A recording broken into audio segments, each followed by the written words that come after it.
Good morning, and thank you for joining us today. My name is Brendez Wineglass, New York City City Director for Walker's Legacy. I am pleased to serve as your moderator today. Named in honor of Madam C.J. Walker, Walker's Legacy was created with a mission to cultivate an ecosystem of access designed to inspire, equip, and engage a global network of professional and entrepreneurial women of color. You can learn more about Walker's Legacy by joining us online at www.walkerslegacy.com. The Cowork and Connect virtual morning chat series is aimed to learn the best practices for remote work, the importance of mentoring, staying sharp while staying in, financial planning for small businesses, and self-care routine tips during this time of quarantine and social distancing. So let's get started with today's program. Today's guest is Kyerra Carr. Kyerra was born and raised in Norfolk, Virginia, a part of the infamous 757. The city of Norfolk births hustle and grind, but also a deep love for people, community, and serving others. Throughout her career, Kyerra has created strategic communication plans, media kits, recruitment material, orientation schedules, and curated events. Recently, Kyerra obtained her master's in art and media management from Virginia State University with a master's in art and media. With that, she plans to use her experience and expertise in mass media, along with her love of beauty industry, to develop and innovate well-organized, creative, and professional online content, event curation, and quality products. Kyerra will continue to push the envelope, not only how or what she creates, but who she is creating it for, her clients. Please help me welcome Kyerra Carr. Good morning. Good morning, Kyerra. How are you? I'm well, my dear. Please introduce yourself to a wonderful team. I know they would love to hear a little bit more about you other than that awesome bio that I shared. My name is Kyerra. I am originally from Norfolk, like you stated. I am actually a two-time HBCU graduate, so shout out to Virginia Union and Virginia State. I have a background in broadcast journalism and mass media, so I have a pretty extensive background in broadcasting. I worked for several news stations during my career, and just with students, I've done a lot of different things. I'm currently, I work for the state of Virginia, which, oh my goodness, I don't know why this is happening. Sorry. Um, yeah, so I am, sorry about that. I am actually, I work for the state of Virginia, so I currently am doing community development and housing, which is really important right now due to COVID. So we are working really hard to try to get a lot of people housed. And on top of that, I also have my own business, which I work with a lot of small business owners, which some of them are on my social media. And, somehow we network and we connect, and I'll design their entire brand. So I've started that rebranding process within the past year, and it's been pretty successful. So I'll say within the last month, I've had about 12 bookings, just me. So I am booked up for the rest of the year. But I'm really happy and I'm thankful. I'm so grateful for the opportunities that I'm continuing to receive every day. Awesome. Congratulations to you and big up to all the HBCUs out there. I too am a graduate of Howard University, and so whoop, HBCU care. So I'm going to dive right into the question. I'm going to dive right into these questions. Your connection is a little, it's breaking up a little bit, so I can't really hear what you're saying. I'm sorry. Okay. So this is the world we live in. COVID is going to check my connection. One moment. Okay. Sorry, you guys. 1 second.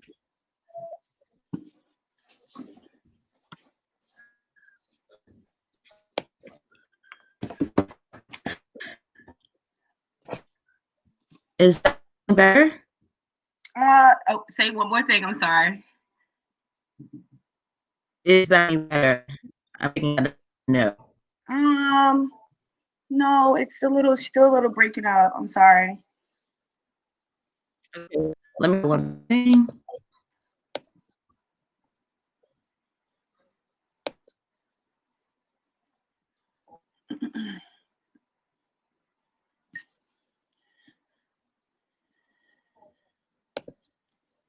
Okay, I'm back. Is that any better? Yes, that's perfect. Okay, beautiful. Okay, so I'm going to dive right in. And so our first question is, every entrepreneur has a story, Kyerra. Please share the story of your journey. Okay. So how did you get here? So I originally started out doing hair and makeup. My mom she's been doing hair all my life. That's all I ever knew. So she really nursed that creative side of me growing up.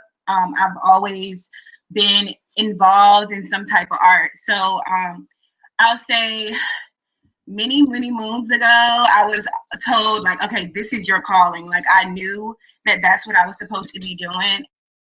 I went to college. I just kind of dove straight in. Like, it wasn't a hard decision to make. Like, I know a lot of my friends in college, they were going through like identity crisis, trying to understand what major they were going to do and switching majors.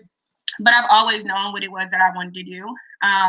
But I was started off with the hair and makeup and beauty industry, but I somehow just started doing web design. I just learned one day. I was just sitting at my computer like, hey, I'm going to learn this today. I'm going to figure it out. So I think what made me do that was ultimately just trying to create myself an online portfolio, because being online is pretty much, that's all there is right now. So, and it's really important for us as entrepreneurs and like honestly everybody to have some type of online presence. So I think that's where my whole web design came from. So I'm like YouTube queen. So I literally got on YouTube and I learned how to do it, and that was it.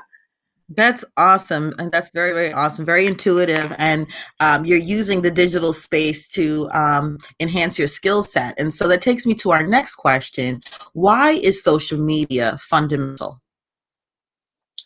I think social media is probably it depends on how you use it. So it can be a gift and a curse in times, because I'll say you can get extremely wrapped up in social media and not use it to your advantage. So my goal is to teach people how to use that to monetize their person. Like, because personally, like I've learned to monetize myself as a brand, which people support me because of who I am, but not only that, but what I do, and that the credibility that I have within my network. So having social media is probably the most important thing, and just always making sure that you're active and consistent online is truly like the most important thing to me. Especially when it comes to branding and marketing, like people want to see what they're buying and who they're buying it from. Like, I just think that when it comes to that, I'm like a huge stickler when it comes to social media. I'm not applying for a job if I don't find their social media. I'm not purchasing from a brand if I can't find their social media. If I can't actually see what it is, I won't even engage with it. So I think that being online is probably the number one part that's going to really increase your brand exposure, and also like just elevate, your connection and your network as well.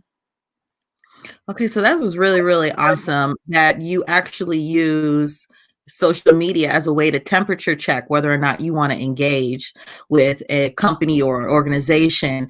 Do you see that in any way as an opportunity to maybe bridge that gap and bring them, or do you think they're just so far left behind that, you know, because it looks like opportunity, right? In the middle of a crisis.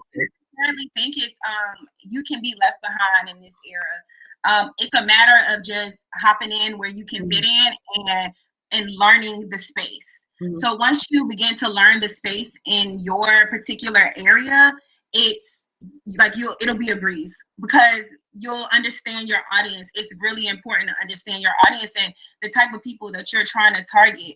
So if you're pulling the right people and you're sending the right message, you're always going to have that income. Like, you're always going to have income. You're always going to have clientele. So I think that targeting your audience is probably the most important part of that. But you have to learn how to use it in the right way. So again, like I said, it could be either a gift or a curse, because you might try to find yourself posting too much to try to gain attention from people, and honestly, your posts are getting lost in the feed because the algorithm is just all over the place with social media. But if you're strategically posting and strategically, writing your captions and hashtags, and even when it comes down to the people that you're following or influencers that you're reaching out to for your product, you have to make sure that you're paying attention to their audience as well, because their audience might not, regardless of how many followers they have, their audience might not actually like the product, or that might not be their market or what they actually purchase. So you have to be really careful with that. That's why I say sometimes I might engage with different companies, sometimes I might not. So it just depends on the type of market that they have. That's awesome. So that takes us into our next questions. What are some social media do's and don'ts? Ooh, I have a few. So I'll say I kind of came up with 5 good ones. So my first one is knowing yourself and your brand identity, as well as your audience. So if you are communicating properly with your brand, your brand voice and your brand identity, like that is what's going to sell your product. So ultimately, I really believe that knowing yourself and your brand is number 1. Number 2, that's a do for sure. Knowing your audience in and out, again, your target audience, And then always being responsive on social media. So I find a lot of times where people don't respond often to their like people that are commenting on their posts, and it's really important to engage with your followers. Like you have to engage, you have to respond. Sometimes I find myself getting a little overwhelmed when I post stuff on my social media and I have like 200 comments, but I still have to respond. And I'll sit there all day, my thumbs hurt, but I'm responding because at the end of the day, these people support me, they follow me, they purchase from my brand every day, you know, so it's nothing for me to type a thank you or send a little emoji back. So always making sure that you're engaging with your audience, and just remember that everything takes time. Like it's not a overnight process to build a brand. I probably have been working on the letter K brand for over 2 years now. And honestly, I don't even know what I was starting when I started it. I just was like, I want to do something, so I'm going to do it. And that's what I did. So ultimately, it really evolved into something that I actually wanted it to be, which I'm actually super proud of, because I had no idea that it was going to be what it is now. So definitely, everything takes time. Don't think that you're going to go straight into it and you're going to have all the answers, because things change all the time. So I'm still kind of learning the new ins and outs of social media myself. So I work with a lot of my friends on different projects and content all the time, so that I can figure out how to work their market as well, because I'm working with different clients from all over. So it's just important to make sure that, you know, you have to take time with yourself. Now, when it comes to my don'ts, I would say don't use a one size fits all strategy. So I'm sorry, my computer is just acting all weird. But one moment, Kyerra. I just want to reassess your mic. To create and repurpose your content for the platform that you're using. So in the event that there's like a post that you're posting on your Instagram, but you're also posting on your story, you have to make sure that you are like making it fit that particular, you know, platform Format. Yeah. I'm sorry, can you hear me? I can hear you. It's a bit muffled. Your mic. Oh, okay. Okay.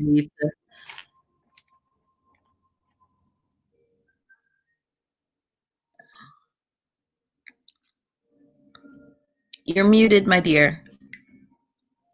I'm Okay. sorry. Okay. We're much better. Much better. Okay, I'm It's sorry. okay. We're in a digital space. There's a lot of things we can control, and there's certain things we cannot. And so we're in this together. All pretty brand new for me too. So you sound great. So I don't use one size fits all strategy. So making sure that you're always just repurposing your content and making sure that it fits different platforms. Don't overlook the importance of analytics, because analytics are what's going to tell like what's working for you and what's not working. So if something is not working for you, your analytics will tell you, like right off the bat. There is no question about it. It's based off of your social media posts, your hashtags, your content. Always connect with you don't have to connect with everyone. That's number one too. Because just because they follow you does not mean you have to follow them back. And it's no disrespect, but you have to make sure that you are engaging with people that are going to engage back with you and that are going to support your brand, that are going to purchase. So it doesn't mean you don't have to follow anyone back, but I suggest keeping your followers at a minimum to make sure that you are not, what's the word I'm looking for? You're not like just following everybody that follows you. Like, it's nice, thank you, but you have to make sure that you're engaging with the right people as well. Don't expect a return on your investment immediately. You find yourself spending a lot of money in the beginning, and it's really not going to come back that fast. So you have to really be careful, again, and remember that everything takes time. I find myself spending a lot of money and I started my business with my personal funds. I didn't have any extra, money from my family or, loans. I didn't do anything. I just saved my money. I was spending my money on the things that I wanted to sell, and it worked for me. But don't expect a return on your investment so quickly. You have to remember that everything does take time. And the last thing is, don't come off desperate.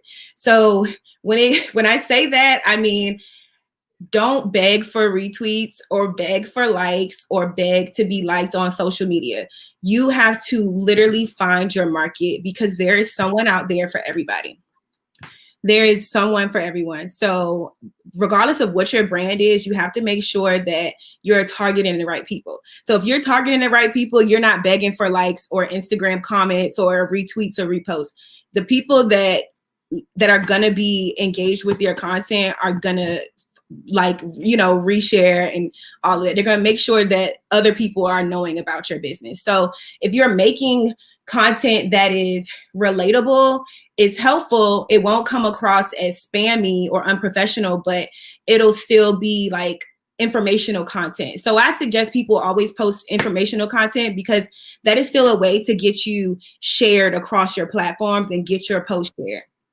And then someone else on my live said, don't harass people to buy your products, which is really good too, because people are going to spend their money where they want to. And if they like your product and they've heard a lot about your product, they're going to spend their money. So you just have to make sure people are allow your clients to leave reviews. Make sure you have a complete profile on social media.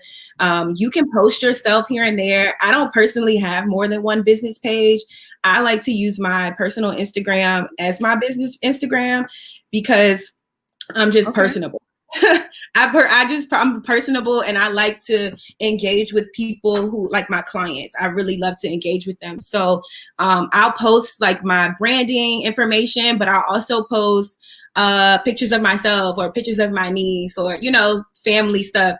But I don't go too deep with that, because it can get can be a little invasive when it comes to your personal life with business. And the last thing I'll say is create a posting schedule. Always create a posting schedule. And awesome. That is what's going to be really helpful with always posting content daily. One of my good friends, she has a really good brand. It's called the Good Girl Season, and her name is Shay Regis. But she always talks about her social media and how she brings more life to it. So you have to make sure that you are following, just certain posting schedules. So I remember her and I talked, and she shared with me something that helps her. And it's just a matter of planning your content on a Sunday. So planning my content and saving it to my drafts. So I have for Monday, Tuesday, Wednesday, Thursday, Friday, Saturday, I'm taking a break, and Sunday, I'll replan all of my content and shoot it all. So that's something that I learned from her, and I always keep that with me. So if that's going to be your posting schedule, then that's great. It's plenty of social apps that will help you post on all platforms, but I suggest just figuring out what works for you best. I love all of those do's and don'ts. Can you hear me? Are we good?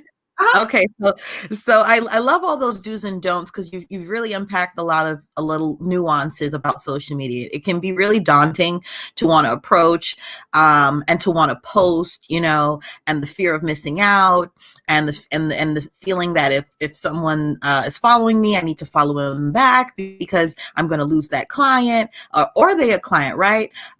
So I always tell my peers that your family and friends really aren't necessarily your customers, right? It's very easy to want to follow me this, buy this, buy this, buy this. And the reality is that your brand is far larger than you can ever imagine. And you kind of just got to dive into it.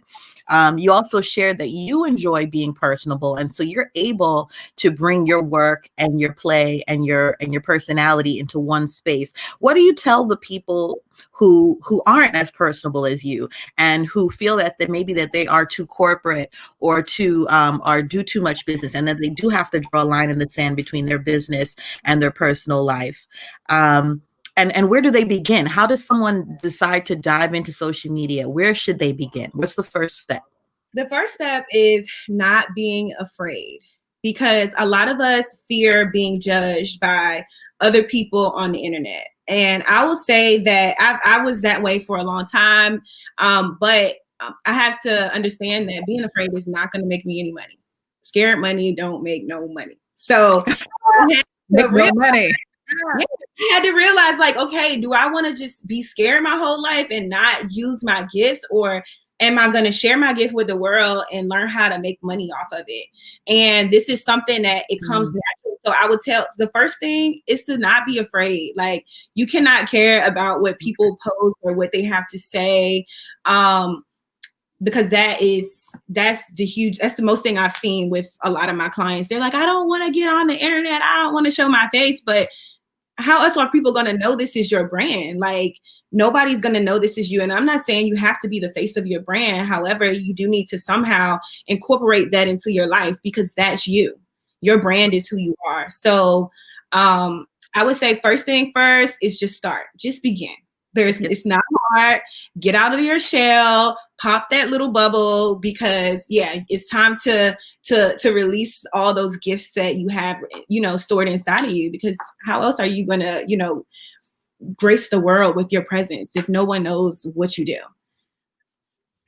Absolutely. You also had shared scheduling, and I love the idea of social media Sunday. So Sunday is like social media day, and you schedule, and and so you're not daunted with what happened on the Monday through Thursday and Friday, and it's Wednesday night, Thursday morning. You're like, oh my God, what's Throwback Thursday's post? No, there's something that you thought about ahead of time. You can be cohesive with the natural holidays that are on the calendar. You could decide to create your own special holidays. And I think what audiences really appreciate about social media is that you can look forward to content from certain influencers, right? Like you can expect from certain influencers on a particular day that they're going to drop their motivation Monday, or they're going to drop their TED Talk tip of the day for Tuesday, or Woman Wednesday, right? So I love that idea of scheduling. So here's another question about, and spending money. Do you pay for ads? Do you not pay for ads? What's the tea on that? So I don't pay for ads. I'll be honest. I feel like I am an ad. Like, I sell my products, I sell everything. Everything that I post is pretty much curated by yours truly. But I don't necessarily think that ads are a huge loss or gain. I know for myself personally, I've done Facebook ads and I've done social media ads multiple times, and I didn't get as much traffic as I did from my own followers and my own following that I have on my Instagram. So I decided that I wasn't messing with the ads. I'm not paying anybody to push this out. Like, I know that, again, everything takes time. So I'm building a brand. I'm building my followers. I'm also building my credibility. So I will speak for myself. I don't see ads as being beneficial for myself. But to other people that I know, they have used Facebook ads and they have been successful with them. So I guess it just ultimately depends on what you're selling and your clientele. So just making sure that you are using the correct type of targets when you're putting these ads online. And because you have to be really specific about an age group, you have to be specific about a demographic, which I personally don't have a huge, it's like I can do anything. So I'm just kind of like, I'll make my own ads. I don't need to pay for that. Okay, that makes a lot of sense. I see that working, I see that strategy working really, really well for a personal brand. Would you say that same strategy applies to those maybe in the e-commerce market? They're not necessarily a personal brand behind product, but what their products can reach global spaces. And so would it behoove them to maybe make an investment, or would you say build your own audience, the right people will share it? What are your thoughts on that? I think that with brands that don't necessarily have a what's the word I'm looking for? Like a person that's out there. I think that those brands actually do well with Facebook ads. So because I find myself on Instagram, I'm looking at my friends' stories all day long, and in between every story, there's an ad. But I'm always like, ooh, swipe up. Let me see what this is. I always do that. So I think that they are very beneficial for those types of businesses, just e-commerce businesses that don't have those types of, just people behind them, or small businesses. They're trying to just do their own thing. I definitely think they work, because I've seen several products. A couple of times I've been on Instagram and I've seen several products that I even sell on my website from a first website. And I'm just kind of like, oh, am I not doing something? But then also I have to understand that the people that are purchasing from me, they purchase from me because they like me. So you can really buy from anybody. So I think that for the e-commerce sites, absolutely, they work. But for me, it did not work for me. I did not have the most pleasant experience. It came down to me, like, just ended up wasting the money. So I canceled the ads. But, at the same time, I did get that understanding of how it works and what to do and what not to do when it comes to creating those ads. Okay, great. I appreciate your feedback on that. So I have another question about the power of the hashtag. Sometimes it looks abusive, but tell the audience, tell myself, what's the power of the hashtag? How should it be used? When should it be used? Should it be used at all? So yes, definitely use hashtags. I actually have an app on my phone called the Hashtag Expert, in which I use, and you can buy a free trial, or you can just use the extended version. But you can type in a word, just one word, and a list of different hashtags will come up for your brand. So I always tell people, when it comes to your post, especially when you're trying to make sure your post gets seen, Instagram only shows your followers, 7% of your followers, your posts when you first post it. So you don't get between a certain number of likes within that first 10 minutes. Kind of like you're knocked out of here and nobody really sees your post. So if you have to make sure for yourself, it might seem weird, but save your post, click the little save button on the side, like your post, share your post to your story, because not everyone is seeing your post. Not everyone that is on your timeline is seeing your story as well. And not saying for your story, not everyone that's seeing your story is seeing your post on the timeline. So making sure that you're also engaging with your own profile, because that helps. And right after I do all of that, after I save, after I like, after I share, I leave a comment on my post with my hashtags. So, okay, that's good to know. And that brings the traffic, and of course my friends are always going to like, they're always going to, tap in. But for those other people, I find myself getting followers that I've never even seen before. So it's been times where I've went back for pictures that are maybe weeks and weeks old, and I just went back and added hashtags to them, and I just got maybe like another 200 likes just because I added hashtags to the picture. But that was just me testing to see if it really worked, and it did. So always use the hashtag. Be the first person to comment, save your post to your saved post, always like your post, and share it to your story. That was really incredible and really important. So I love that you shared like your own posts. It's nothing self-absorbed about liking your own posts. It's really just playing the algorithm game. And a part of the algorithm game is boosting your own engagement so that you can broaden your reach. So I really, really appreciate that. So social media is not just one platform. Do you recommend how many platforms do you sign up for in getting started or in growing your brand? How many is too many? Is there such thing as too many? There's not a such thing as too many. However, you need to make sure or figure out how you want to present your business on these platforms. So in my particular business, I don't necessarily promote my business on Facebook that much, because I personally use Facebook for personal, and that's it.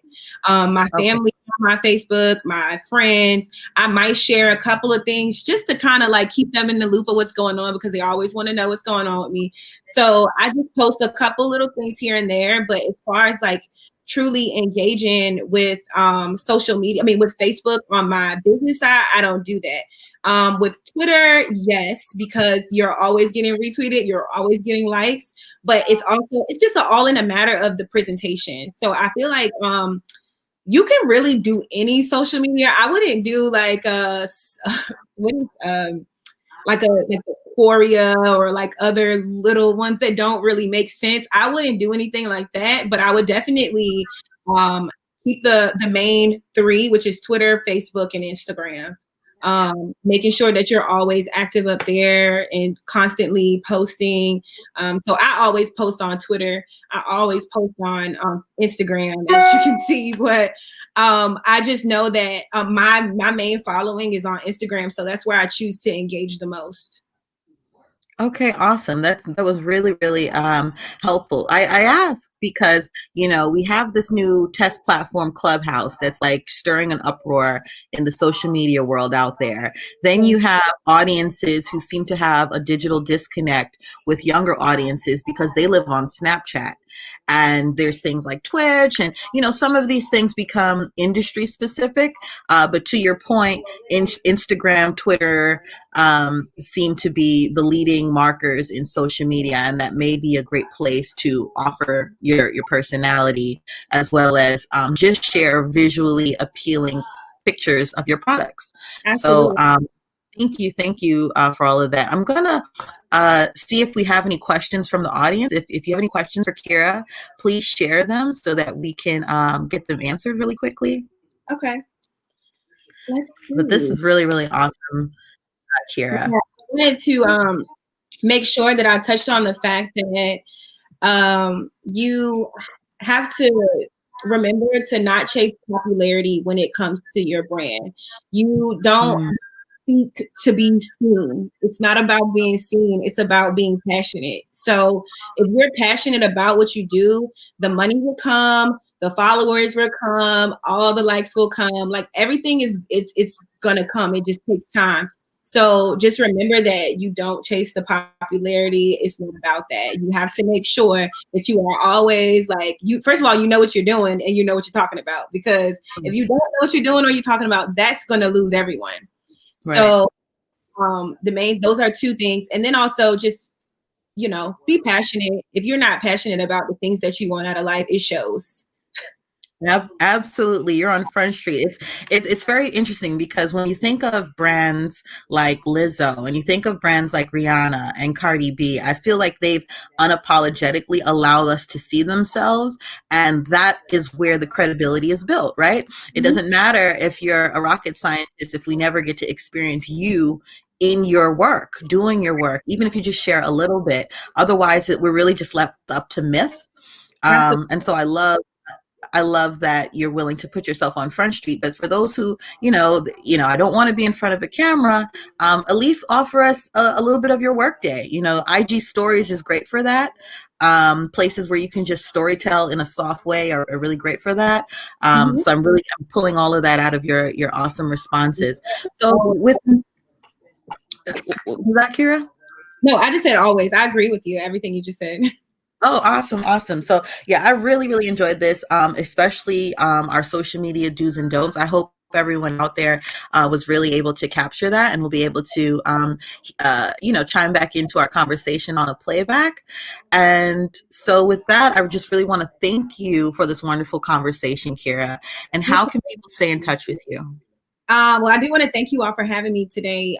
This was actually my first ever interview like this, so I was a little nervous, but we got through it.